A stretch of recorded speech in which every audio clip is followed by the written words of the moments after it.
नमस्कार. श्री स्वामी समर्थ. जय जय स्वामी समर्थ. नमस्कार स्वामी भक्तांनो. अधिक मास म्हणजे देवांचा अतिशय पवित्र महिना. या महिन्यात केलेली छोटी पूजासुद्धा अनेक पटीने फळ देते असं शास्त्र सांगतं. पण काही लोक नकळत अशा चुका करतात ज्यामुळे घरात अडचणी, पैशांची कमतरता आणि मानसिक त्रास वाढू शकतो. आजच्या या व्हिडिओमध्ये आपण जाणून घेणार आहोत अधिक मासात कोणते 7 नियम पाळावेत, महिलांनी कोणती वस्तू घरी आणावी आणि कोणत्या चुका अजिबात करू नयेत. व्हिडिओ शेवटपर्यंत नक्की बघा, कारण शेवटी मी तुम्हाला एक असा उपाय सांगणार आहे जो घरात सुख समृद्धी आणू शकतो. म्हणूनच तुम्ही हा व्हिडिओ शेवटपर्यंत ऐका, कारण तुम्ही जर अर्धवट ऐकला तर तुम्हाला या महिन्यामध्ये काय उपाय करायचे आहेत, काय प्रयत्न करायचे आहे, कोणत्या देवाची पूजा करायची आहे हे समजणार नाही. चला तर व्हिडिओ चालू करू. आता आपण पाहणार आहोत अधिक मास म्हणजे काय. नेमकं अधिक मास महिना म्हणजे काय. स्वामी भक्तांनो, हिंदू पंचांगानुसार जेव्हा सूर्य आणि चंद्राच्या गणनेत फरक पडतो तेव्हा अतिरिक्त महिना येतो. त्यालाच आपण अधिक मास किंवा पुरुषोत्तम मास असे म्हटले जाते. हा महिना भगवान विष्णूंना समर्पित मानला जातो, कारण ह्या महिन्यामध्ये भगवान विष्णूंनी आपल्याला पृथ्वीवर सांगितलेले आहे की या महिन्यामध्ये जर तुम्ही माझी पूजा अर्चा भक्ती केली तर त्यांच्या पूर्ण इच्छा सगळ्या पूर्ण होतील. आणि या महिन्यात पौर्णिमेला आलेला सत्यनारायणची पूजा जर तुम्ही केली तर तुमच्या घरामध्ये कोणत्याही गोष्टीची कमतरता भासणार नाही. या काळात जप, दान, पूजा आणि सत्कर्म केल्याने अनेक जन्माचे पाप नष्ट होतात अशी मान्यता आहे आणि अशी अनेक लोकांची श्रद्धा आहे. म्हणूनच या महिन्यात अत्यंत शुभ आणि पुण्यदायी मानलं जातं. कोणतंही काम या महिन्यात केलेलं असलं की ते पुण्याचंच असतं. पहिला नियम, रोज दिवा लावा.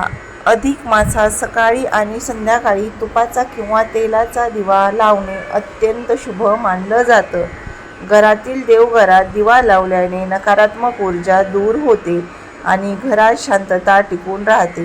विशेषतः ओम नमो भगवते वासुदेवाय हा मंत्र म्हटल्यानं अधिक पुण्य मिळतं. ओम नमो भगवते वासुदेवाय हा मंत्र 108 वेळा म्हणा. दुसरा नियम, वाद आणि भांडण टाळा.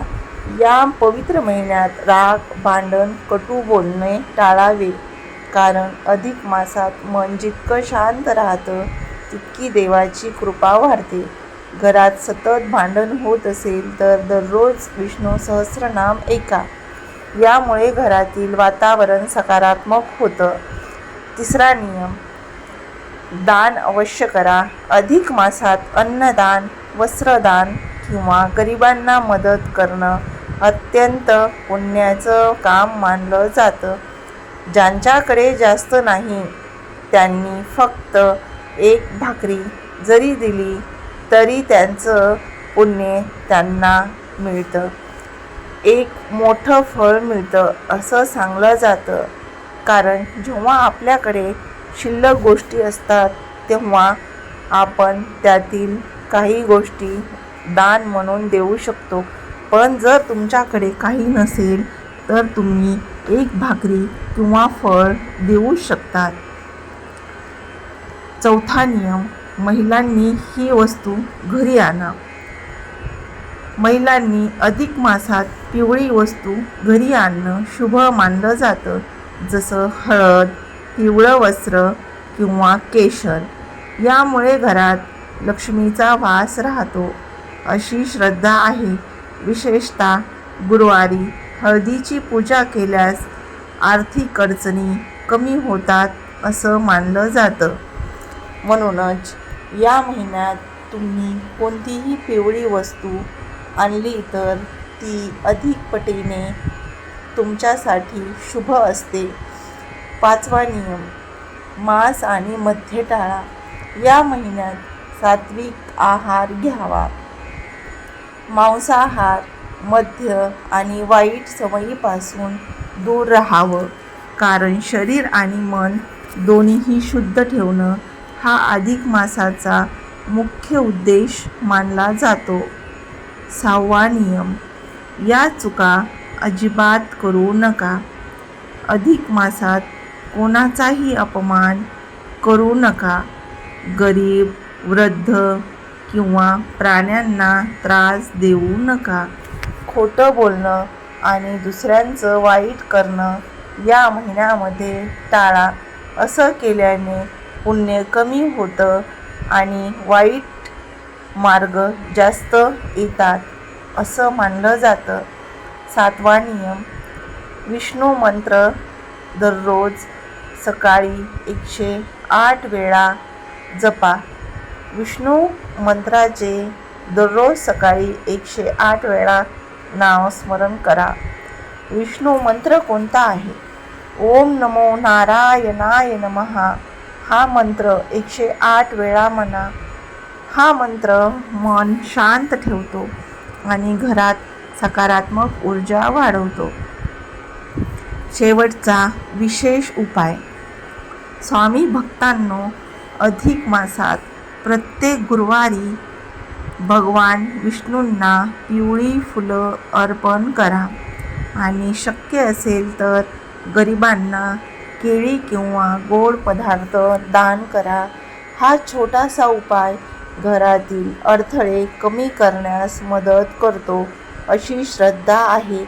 स्वामी भक्तांनो, आता आपण जाणून घेऊया अधिक मासात अशी कोणती कामे आहेत जी केल्याने घरात सकारात्मक ऊर्जा वाढते आणि मनाला शांती मिळते. अनेक लोक विचारतात, आमच्याकडे मोठी पूजा करण्यासाठी वेळ नाही, पैसे नाहीत, तर आम्ही काय करावं? पण शास्त्र सांगतं, देवाला मोठेपणा नाही तर भक्ती महत्त्वाची असते. जर तुम्ही रोज फक्त 2 मिनिटं मनापासून देवाचं नाव घेतलं तरी त्याचं पुण्य मिळतं.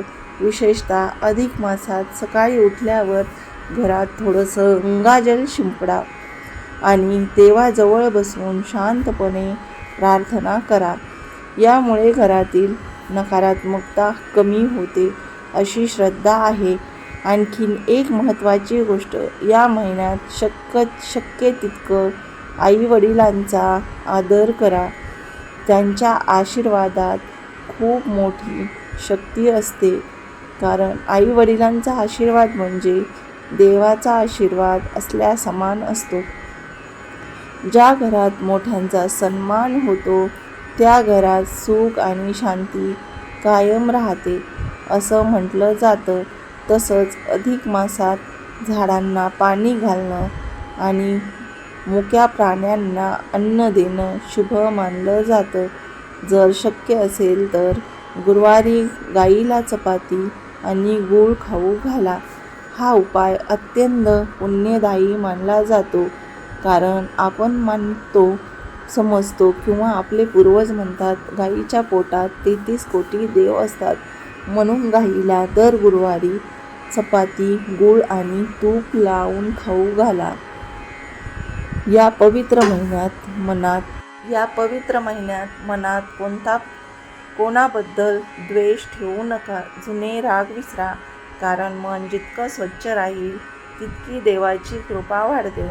आणि लक्षात ठेवा, अधिक मास हा फक्त पूजा करण्याचा महिना नाही, तर स्वतःला बदलण्याची एक सुंदर संधी आहे. वाईट सवयी सोडून चांगल्या गोष्टींची सुरुवात करण्यासाठी हा काळ अत्यंत शुभ मानला जातो. म्हणून या अधिक मासात एक छोटासा संकल्प नक्की करा.